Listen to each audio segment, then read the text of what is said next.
Assalamualaikum warahmatullahi wabarakatuh. Perkenalkan, nama saya Hilyatul Nisa, NIM 1220020 dari kelas SC.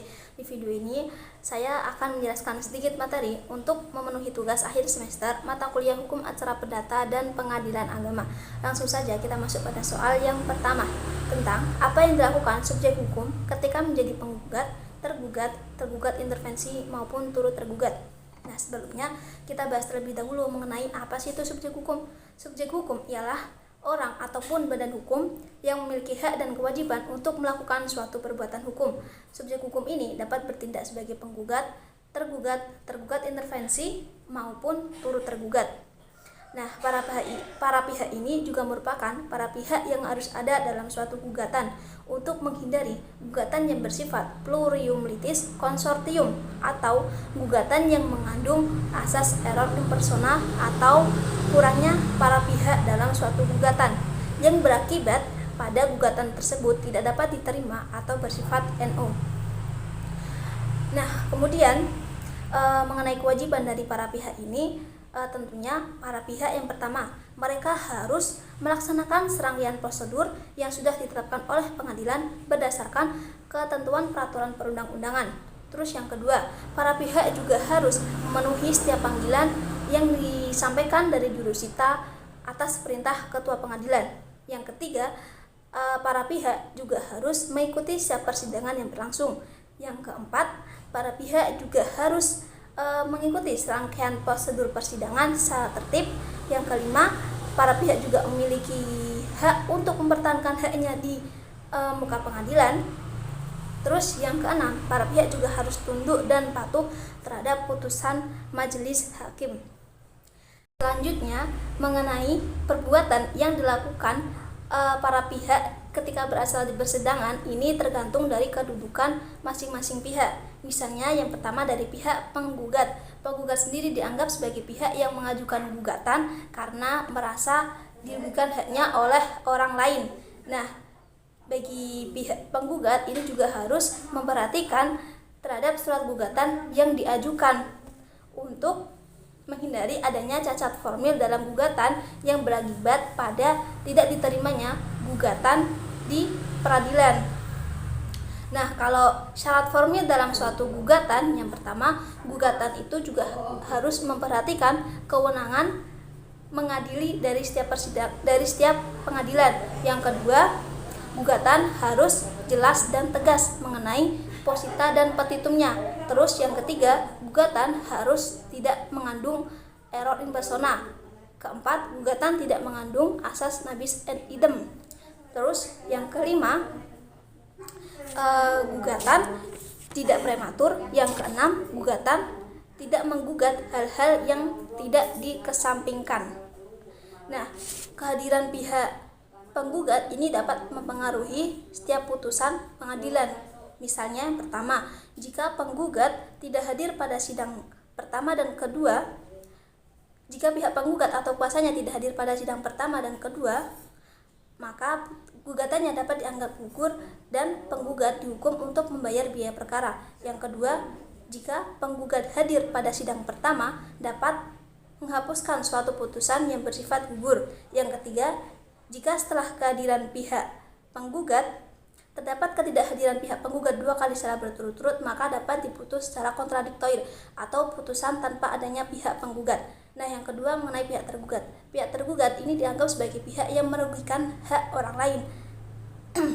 Nah, kehadiran pihak tergugat ini juga dapat mempengaruhi suatu putusan pengadilan dengan ketentuan yang pertama, apabila pihak tergugat tidak hadir pada sidang pertama, maka sidang akan ditunda dan pihak tergugat akan dipanggil secara tertulis, secara sah dan patut oleh jurusita atas perintah ketua pengadilan. Nah, yang kedua, jika pihak tergugat atau kuasanya tidak hadir setelah dipanggil secara sah dan patut, maka dapat diputus secara first take atau putusan tanpa kehadiran pihak tergugat. Yang ketiga, jika tergugat hadir setelah panggilan, dapat menghapuskan putusan first take. Dan yang keempat, apabila setelah kehadiran pihak tergugat terdapat ketidakhadiran pihak tergugat 2 kali secara berturut-turut, maka dapat diputus secara first take atau tanpa kehadiran pihak tergugat. Jika penggugat atau tergugatnya ini lebih dari satu, maka dapat tetap dianggap hadir, akan tetapi sebagian pihak yang tidak hadir akan dipanggil secara sah dan patut untuk menghadiri sidang berikutnya. Nah, yang ketiga mengenai turut tergugat. Turut tergugat ini dianggap sebagai orang yang tidak berkepentingan langsung terhadap perkara tersebut, tetapi ada sangkut pautnya dengan pihak atau objek yang sedang bersangkutan. Nah, turut tergugat ini tidak berkewajiban untuk melakukan apapun di persidangan, tetapi kehadiran pihak turut tergugat ini dapat mempengaruhi suatu putusan karena ia juga memiliki hak untuk membuktikan kepada majelis hakim bahwa mereka tidak pantas disebut sebagai turut tergugat. Turut tergugat ini diwajibkan untuk hadir di sidang putusan karena ia wajib tunduk dan patuh terhadap putusan majelis hakim. Nah, yang keempat mengenai pihak intervensi. Pihak intervensi ialah keikutsertaan pihak ketiga dalam suatu perkara atas perkara tersendiri atau ditarik oleh salah satu pihak agar ikut diperiksa dalam sengketa perkara yang sedang berlangsung. Kalau pihak intervensi ini ada 3 macam. Yang pertama intervensi bridge-warning, intervensi fogging, dan intervensi threesome comes. Yang pertama kita bahas dulu tentang intervensi threesome comes. Intervensi threesome comes yaitu keikutsertaan pihak ketiga dalam suatu perkara karena ia ini berkepentingan untuk membela kepentingannya sendiri karena merasa ada kesamaan terhadap objek yang sedang berlaku. Jadi ciri-ciri dari intervensi threesome comes yaitu yang pertama, dia masuk dalam perkara dengan sukarela. Terus yang kedua, dia ini berkepentingan untuk membela kepentingannya sendiri. Terus yang ketiga, dia ini memasukkan suatu tuntutan kepada para pihak yang berperkara. Nah, selanjutnya ini mengenai intervensi fogging. Intervensi fogging diartikan sebagai pihak ketiga yang mencampuri perkara pihak penggugat maupun pihak penggugat dan pihak tergugat untuk membela kepentingannya sendiri, tetapi dengan cara ia itu membela salah satu pihak. Nah, kalau pihak intervensi fogging ini biasanya berpihak kepada pihak tergugat. Ciri-cirinya yang pertama, dia masuk dalam suatu perkara itu dengan sukarela. Yang kedua, dia ini berkepentingan untuk membela kepentingannya sendiri. Dan yang terakhir, dia juga memasukkan tuntutan kepada para pihak yang berperkara. Nah, selanjutnya jenis intervensi yang ketiga tentang intervensi bridge-warning, yaitu pihak ketiga atas kepentingannya ditarik oleh pihak tergugat untuk ikut bertanggung jawab terhadap apa yang telah digugat karena yang digugat ini merupakan tanggung jawab dari pihak intervensi. Ciri-cirinya yang pertama, intervensi bridge-warning ini merupakan penggabungan tuntutan. Terus yang kedua, ia masuk dalam suatu perkara karena ditarik oleh pihak lain. Terus yang ketiga, dia masuk dalam suatu perkara juga karena paksaan. Nah, pihak intervensi ini harus menghadiri setiap persidangan yang berlangsung karena kehadirannya tersebut dapat mengaruhi suatu putusan untuk mempertahankan objek perkara yang sudah dalam penguasaannya. Nah, lanjut pada soal yang kedua tentang apa yang harus dilakukan oleh majelis hakim dalam menjalankan hukum acara pengadilan agama. Pada dasarnya, majelis hakim ini bersifat menunggu dan pasif. Menunggu diartikan bahwa majelis hakim ini hanya menunggu adanya gugatan yang diajukan di pengadilan. Hakim baru bisa bekerja jika ada tuntutan yang masuk di pengadilan. Nah, kalau pasif artinya bahwa hakim ini hanya memeriksa suatu sengketa yang diajukan saja. Jadi hakim ini tidak dapat menentukan ruang lingkup atau pokok sengketa perkara. Nah, kemudian kalau mengenai yang dilakukan hakim di pengadilan, tentu saja yang pertama, hakim harus menerima gugatan yang masuk di pengadilan. Hakim maupun majelis hakim dilarang untuk menolak suatu gugatan yang masuk dengan alasan tidak ada dasar hukumnya atau dasar hukumnya ini tidak jelas. Yang kedua, memimpin dan memandu jalannya suatu persidangan kepada para pihak. Hakim ini harus bersifat aktif dalam memandu tentang prosedur yang harus dijalankan oleh para pihak. Yang ketiga, hakim juga harus memeriksa setiap bagian gugatan yang diajukan. Ketika memeriksa, ini hakim harus memeriksa terhadap gugatan yang diajukan. Hakim dilarang memeriksa di luar gugatan yang diajukan. Terus yang keempat, hakim juga harus mendengarkan keterangan dari kedua belah pihak. Dari mendengarkan keterangan kedua belah pihak, hakim dapat memberikan penilaian terkait bukti-bukti atau keterangan yang disampaikan oleh para pihak. Nah, selanjutnya hakim juga harus mengadili setiap bagian tuntutan yang diajukan. Yang keenam, hakim juga harus memutuskan terhadap suatu perkara yang sesuai dengan gugatan yang diajukan. Hakim ketika memutuskan suatu perkara dilarang melanggar asas ultra petita atau menjatuhkan putusan di luar apa yang dituntut atau diminta. Dan ketika dalam memutuskan suatu perkara, hakim juga harus bersifat mandiri, tidak boleh ada tekanan dari pihak manapun. Terus setelah hakim memutuskan suatu perkara, hakim harus membacakan suatu putusan di hadapan persidangan atau di hadapan para pihak. Jadi mengenai pertimbangan terkait permohonan yang dikabulkan ataupun yang ditolak, ini akan dituangkan ke dalam amar putusan yang nantinya akan dibacakan oleh hakim di persidangan putusan. Nah, yang terakhir, hakim juga harus bersifat aktif dalam menggali, mengikuti, serta memahami nilai hukum yang ada di masyarakat dan menuntun masyarakat untuk memperoleh keadilan. Soal yang ketiga, bagaimana komparasi spesifik hukum acara perdata di pengadilan negeri dan pengadilan agama? Baiklah, sebelumnya, jadi gini, pada dasarnya mekanisme beracara di pengadilan agama maupun pengadilan negeri itu sama. Yang membedakan hanya dasar hukum yang digunakan, terus kewenangan yang digunakan, terus perkara yang diadili dari masing-masing pengadilan tersebut. Nah, yang pertama kita bahas dulu mengenai pengadilan agama, tentang kewenangan absolut pengadilan agama.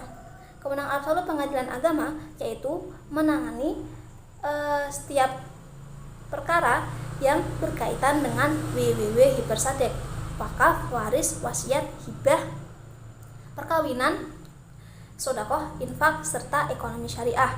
Kalau kewenangan relatif dari pengadilan agama ini tergantung dari wilayah atau daerah yurisdiksi pengadilan agama tersebut.